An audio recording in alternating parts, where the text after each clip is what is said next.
L'invité de Smart Impact, c'est Alexandre Bélanger. Bonjour. Bonjour. Bienvenue, vous êtes le cofondateur de Belco, créé en 2007 avec votre père Nicolas Bélanger. C'est quoi votre métier ?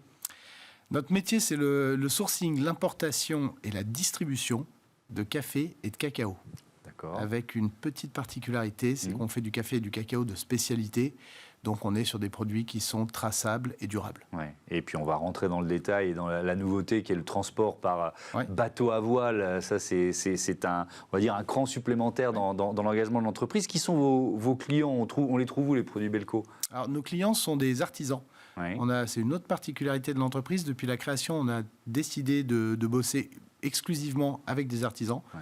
Donc, on travaille avec à peu près 1500 artisans qui sont répartis dans une trentaine de pays d'Europe. Qui sont des torréfacteurs ? Et donc, des artisans torréfacteurs, chocolatiers pour le cacao et torréfacteurs de café pour le café.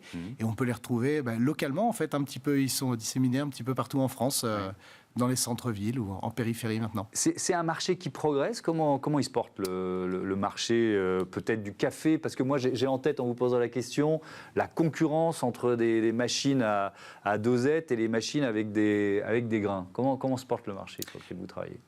Globalement, le marché en valeur, on va dire, il se porte bien. Oui. Et spécifiquement, le marché des produits de qualité, le marché des artisans se redéveloppe depuis une dizaine d'années. Donc oui, il y a de plus en plus de torréfacteurs. En même temps, on était passé en 30 ans d'à peu près 3000 torréfacteurs à 200, 300 ces 15 dernières années. Oui. Et là, ça remonte. Je dirais qu'il y a un vrai attrait, à la fois pour les métiers du café, mais aussi pour le produit.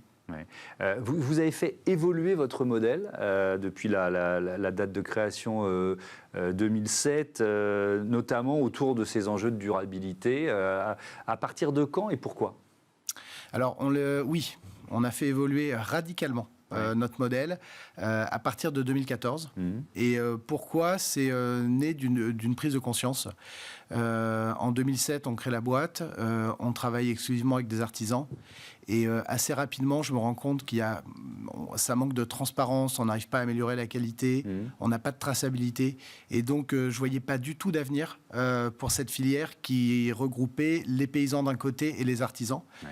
Donc, en fait, il y avait deux solutions. C'était soit continuer comme ça et se prendre un mur un jour, soit chercher à évoluer. Et donc, on a cherché à évoluer. On a commencé par évoluer sur l'amont de la filière. Donc, aller en direct acheter les cafés aux producteurs pour avoir un vrai accès, une vraie traçabilité. Et assez rapidement, en fait, et très naturellement, les sujets de traçabilité et de qualité nous ont amenés sur des prises de conscience sociales, environnementales. Oui, alors il y a l'aspect environnemental, l'aspect social. Je commence par l'environnemental, c'est-à-dire sur comment on produit le café ou le cacao et avec quels impératifs environnementaux. Ça veut dire que vous accompagnez les producteurs, c'est ça le principe ? Alors oui, on accompagne les producteurs depuis 2014. Alors aujourd'hui, on a créé des équipes sur le terrain. On a des équipes en Éthiopie, en Colombie, au Brésil, au Salvador, au Guatemala.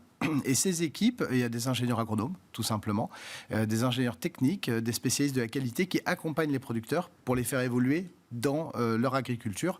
Et depuis l'année dernière, on a même créé une première ferme école expérimentale dans laquelle on accueille les producteurs pour leur apprendre un petit peu à faire évoluer leur agriculture vers des méthodes qui sont plus vertueuses, assez simplement vers ce qu'on appelle l'agroécologie. Je lisais que 50% des surfaces cultivables d'Arabica sont amenées à disparaître d'ici 2050. Alors ça, c'est sans doute si on fait rien, mais bon, on peut espérer faire baisser un peu ce chiffre. Ça veut dire que ils sont aussi victimes du changement climatique, ils le ressentent, les agriculteurs, les producteurs avec lesquels vous travaillez. Ah oui, moi je l'ai ressenti en fait assez tôt, depuis 2013-2014, quand je me promenais dans les pays producteurs, en fait, je me rendais compte en discutant avec eux, qu'ils arrêtaient de cultiver dans les zones les plus basses. Parce qu'il faisait trop chaud ? Parce qu'il faisait trop chaud, en fait, et du coup, ça développait des maladies.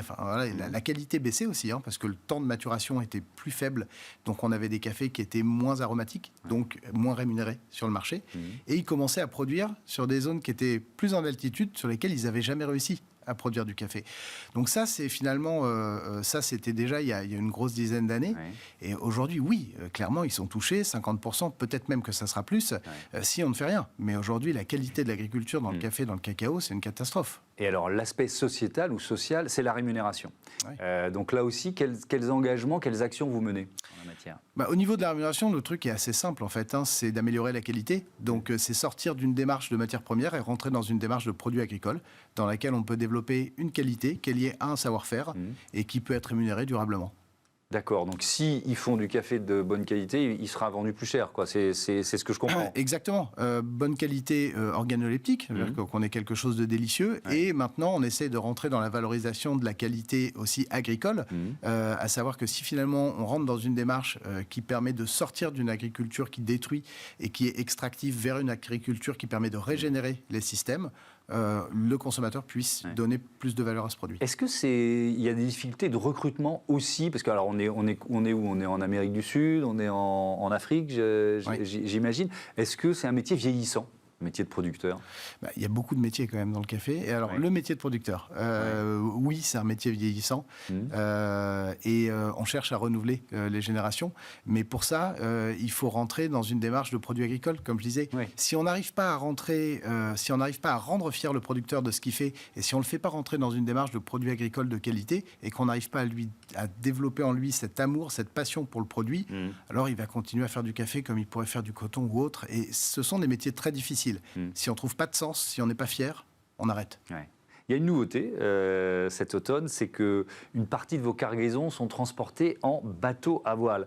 Expliquez-nous, je vois bien pourquoi vous avez fait ce choix, on est dans une cohérence, mais peut-être, est-ce que c'est entre l'idée et la réalisation, quels freins ou quels obstacles vous avez dû affronter? Il y en a eu beaucoup. Donc le pourquoi, effectivement, il est très simple, c'est la cohérence. Le sujet de l'environnement, c'est d'essayer, ou en tout cas de la démarche environnementale, c'est aussi de construire une filière plus résiliente et qui maintient un certain niveau de désirabilité auprès du consommateur. Donc construire cette cohérence, ça permet aussi de travailler sur la désirabilité de la filière. On a lancé ce projet en 2018 et quel frein donc je vois les freins là puisqu'on est 6 ans plus tard. On a mis 6 ans avec la société TOWT à pouvoir rendre possible ce transport de café et de cacao à la voile. Et la première des choses déjà, ça a été de trouver des financements pour construire les premiers bateaux. Et puis pour nous, de prendre l'engagement sur des bateaux complets. Donc quand on est finalement une PME, une ETI, on va dire, c'est pas forcément simple de prendre des engagements aussi importants. Mais si on ne prenait pas ces engagements, les bateaux n'existaient pas. Donc l'engagement, c'est la totalité de la cargaison, c'est vous? C'est ça, la totalité, en fait, on loue le bateau, on passe du statut de chargeur à celui d'affréteur. Ça veut dire qu'on... C'est un métier supplémentaire. Oui. Donc globalement, on s'est engagé sur la totalité de la capacité de chargement pour rendre possible ce transport à la voile. Parce que si on s'engageait que sur 1/6 des cales, en fait, ça posait un problème, il fallait trouver des clients. Est-ce que ça va moins vite? Alors, ça va plus vite. Le temps de transport, Alors le bateau, ça. Oui, bien sûr, le bateau va un petit peu moins vite, il va peut-être mettre 3 jours de moins.